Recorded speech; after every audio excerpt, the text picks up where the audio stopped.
We're here to speak about season 2 of the show. How did y'all approach everything that was going on in season 1 to bring it to season 2? Well, there was a big surprise at the end of season 1, so we've really taken that and run with it. I think the big thing in season 2 is when season 1 was a whodunit, this is a how and why done it. So we're trying to understand why the events that occurred in our finale happened and what we can do to maybe try and undo them. Mm-hmm. Fair? Yeah, that's really well said.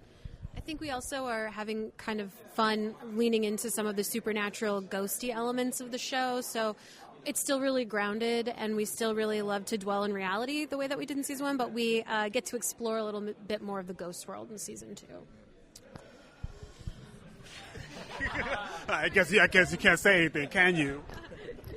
Okay. Also, what I also like about the show is the writing. So how consistent was it for all of you to not only come in with good ideas, but to also be in constant communication with the producers and also the cast? Yeah. I mean, for us, like, it's been kind of great. Like, we, having gotten to work with the actors in season 1, you just have a better sense of everybody. So there's this really fun element to a second season where suddenly you're getting to write specifically for actors you really know and understand. And sometimes it's even fun just to write things that you know will challenge people. Mm-hmm. So, I don't know, for us it was exciting to get to take that sort of like new relationship that we all developed in the first season and expand on it in the writing. Yeah. We really love collaboration too, so I think that's kind of the joy of writing for a series is that, you know, we collaborate with the other writers, the production team, and with the actors. That it really is, everybody brings so much that it's great to take ideas from everybody and kind of see how they play out on the page. Yeah. I approached it. Well, actually, I don't like to change a lot of the lines. I'm really happy with how Simon talks, how he's spoken to, and then I guess just like a little career quirk is that I feel the more words that I change on the page, from the to the in or the on, it sounds more like me, less like him. And when you play Simon, and he dresses cool, and he has like pretty realistic scenes. I don't want Kristian to go in there, so keeping his sharpness and his not aggression, but like mental aggression on there. I don't want to change his words ever. Now, my next one, has the strikes from last year affected how the show is going to be written for season 2? Well, I don't think the strikes affected the quality, certainly, but it definitely just changed our timeline. So we had to sort of take a beat while we sort of, went on strike and worked it all out. So really just pushed sort of the time where we started writing the second season, but I don't think we had to sort of sacrifice quality. Yeah, I agree. Yeah. Now, since it's being set in school, what are some of both of your favorite school memories from you were younger? And what were some of your favorite school memories from, I guess, a few years ago? Hey. Let's see. I remember that my principal was out of town for a bit, and because I was the school mascot, he said, it was ridiculous. He was a knight in shining armor. He had this big old sword and shield. But he was out, and then, he asked me, like, will you do the morning announcements, Pledge of Allegiance, in the morning while I'm out, since the school knows you as the mascot guy? And I said, okay, if I get to play music for 5 seconds, like a chicka chicka throwback Thursday, good morning, like that. Like the radio DJ. And then I played Cake by the Ocean, and it was the dirty version, and it said, go fucking crazy, and I never got to do it again. They were so mad. You would be in so much trouble. Yeah, no, like You played the whole song? all over school, Did everyone. You know you were doing that? No, I thought I went on YouTube and played it on my phone because it was hot at that time. And then you got angry calls from the veteran history teachers. Yo, who is in charge of this? Don't play that music in my classroom. Yeah, that was funny though. That's so funny. I feel like so many of my good memories, and he's gonna roll his eyes, but Nate was a freshman when I was a senior. So we got to overlap in high school together for 1 year, and it was great. And we were in the same marching band section, and we just had so much fun that year. So I just have it, and doing the musical and the play together. It was great having 1 year in high school where we were both. My little brother was there. Yeah, I think that was mine too. It was good. Yeah, we had a good time. And my final one for all of you: what are some of the biggest takeaways for season 2 that you want fans to expect? Ooh, the takeaways. You're ready. No. I think, okay, all right. I think thematically, like, it's really, the big thing about season 1 was trying to really look inward and figure out your life and the things that are going on with you. Season 2 is really about taking those things and facing them. So I hope that's the takeaway. Yeah, I think so, and I think a big takeaway should be the fun of getting to see the clash of the living and the ghost worlds and all the things going on in each of those worlds and how they sort of play off each other. I think that's going to be really fun. This may not be the biggest takeaway, but one of the takeaways that I like is if you start to subtract the characters in the story, a lot of things can't get done. Simon in season 1 worked primarily alone. Here, not out of choice, out of necessity, he seeks out help. And he frequently has people in his back seat helping him out, trying to find Janet. So I guess the takeaway of asking for help, doing things together, he's way more collaborative than we've previously seen him, and that gives fun scenes and a lot of meaningful moments. Thank all of you for your time today, and I have some school memories of my own I'll share probably after I'm done recording. How did all of you approach the story for this one compared to the last one, as the last one was a mystery, now people are going to find out what happened? So again, we designed the season as a how and why done it versus a who. And therefore everyone could participate, because in this way, ultimately, the ghosts all had something in common, because Mr. Martin, who had led their support group, may have deceived and duped them all. So there's a different emotional investment and a different urgency. For the living kids, there's a real urgency because Maddie's body is out in the world with possibly somebody else in it. And we don't know what that person's going to do with that. Quite honestly, no, there's a real threat.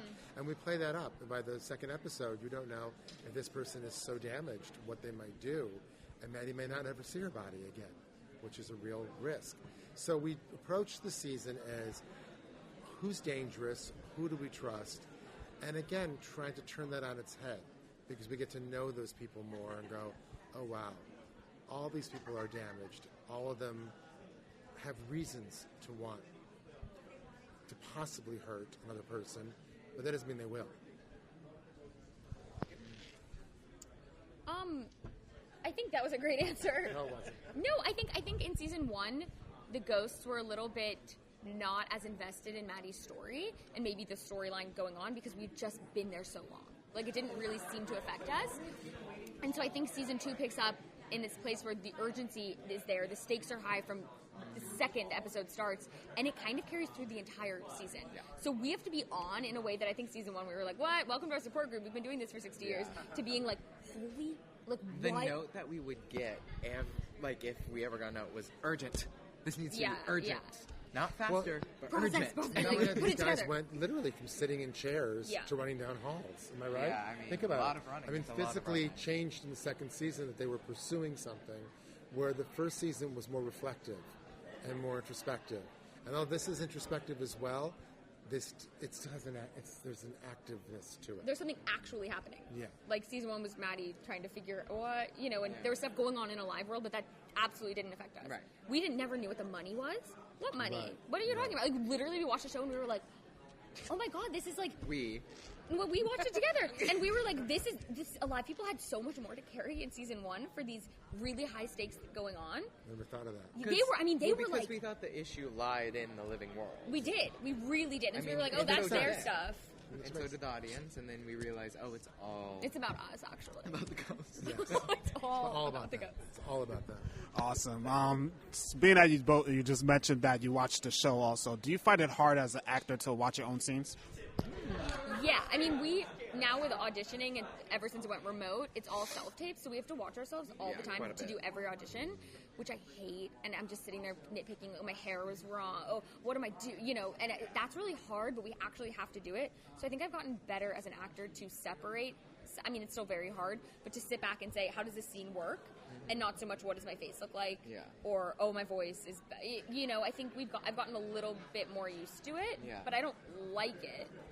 I think also it's I mean, we watched the first season together. We would get the screeners early, and we would get together and watch them and eat. And I think there's a lot of love on this set and in this cast and through this experience that watching it back is kind of just like looking at your old camera rolls and being like, oh yeah, that was something that we did, and that was a day, and that's a day we didn't see. Or that we was like, a day what where happened that day? Yeah, it's like a whole scene that or we like never they were on were set acting for. down. We never saw them do that. Yeah. It's kind of fun to watch back.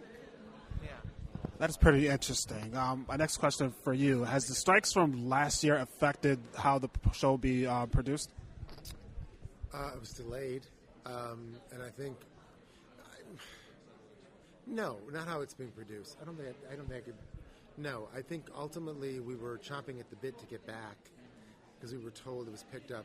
I think months before we could begin, like 6 months maybe. No, like a year. Wasn't it? It was a lot. a year. It was a lot for you guys. For the writers' room, was for these guys. But for the writers' room, it was 6 months, and I feel like we were just overly eager, and I think we came into the room with a lot of ideas, and we came out of the gate running, which was good. My next one for all of you, since this show takes place in a school, what are some of your favorite school memories? For you two, maybe in the last few years, and for you when you was younger? Oh, God. That's very nice of you. Mine's ancient history. Let them go first. 45 years ago when I was in kindergarten. No, that's for me. I remember, and of course it doesn't feel this way when you're living in it, but there's just not having a lot of responsibility. Like going to get boba after school with my friends and sitting in a McDonald's parking lot and not thinking past that exact moment with my friends. Like that was the only thing I was thinking about. I wasn't anxious about what was coming the next day or what thing I had to pay for or whatever. Like it was just living in the moment. And I wasn't even aware that I was doing it in the moment, which is unfortunate, but like for some reason this is like the opposite of your question, but I really remember faking sick a lot so I could stay home and eat Caesar salad. This is very specific from Lakeshore Cafe, and watch The Lion King with my mom. When you were like 17? Oh no, this is like elementary school. Did you say high school? I think you just said school. Either. That's like a really fond memory. I feel like I had That's I really really wanted to be around my mom, and then I feel like high school you're all like angsty. Yeah. Like, So- get away from me. Yeah, get away from me. I think I remember once I got like into the theater department and that group of kids, the drama department, there were these big old blue doors that squeaked. And once you went through those doors, there was another world. There was like a safety, and there was a land. It was the Isle of Broken Toys. And this show feels like that. It always said that. That it feels like, not broken toys, that's not the right thing. You know what I'm saying? But it feels like we were allowed to be ourselves. Yeah. And I think we were allowed to laugh and cry and make fools of ourselves. And I think at a high school age, you're allowed to explore our 6-year-old selves that we had let go of, which is the best time of your life, when there's a world of wonder and you can create anything. Back when I was in high school, they used to have the trailers outside, and during the winter, it was a pain in the ass to walk from the high school to the trailers for extra classes. Yes, the portables. Yes, we had portables those. for a while. My school had a separate freshman campus. What? Yeah, Why it was like separate? It was. I don't know. Ninth graders. Ninth grade. They were Yes, too young. ninth That's grade. It was crazy. a full separate campus that was down the street For the babies. for the babies. For the babies. Yeah. That's when you started taping on your armpit hair? Yeah. That was the year. And my final one for all of you, what are some of the biggest takeaways you want fans to expect for this season? It's so good. No, That's. I think that I want fans to, I guess I would say to embrace the unknown, because there's a lot of unknown going on at the school. I think that even in our own lives, I think it's going to make people ask questions. I'll just bring up real quickly. There's a profound moment in the middle of the season where Maddie has to look at the situation and go, would the person who stole my body do more with it than I ever will? And that's an incredibly profound thing for a teenager to think, but they do. I don't underestimate the kind of thoughts that happen at 4 a.m. when someone goes, I don't know if I'm ever going to make a difference. I don't know if I ever will. And yet, the idea of somebody else in your body being able to do that is really profound. Like, would you give your body to someone who was going to discover a cure for cancer or colonize another planet? Do you know what I mean? It's like, that's one of the things, so embracing the unknown, I think that's part of the journey for all of these characters in the season. there's things they don't understand and don't recognize yet. But the growth these two characters have, and they're both incredible actors. I'm just going to say it. They know I feel that way. The growth they have is incredible. So that's the audience embrace the unknown. I can't follow that. Actually. Yeah, I think that is was the mic perfect. drop I think that answer. you dropped the mic. That was so Yeah. good. Yeah, it was. That was Yeah, beautiful. that was great. Embrace Okay. It encapsulates everything about our characters. You should as be well. a writer. I might want to You write should get once in a into while. writing. No, I can't. I have no time for that. Thank you so much for your time today. Thanks, Yeah, Julian. thank you Thank so you so much. much.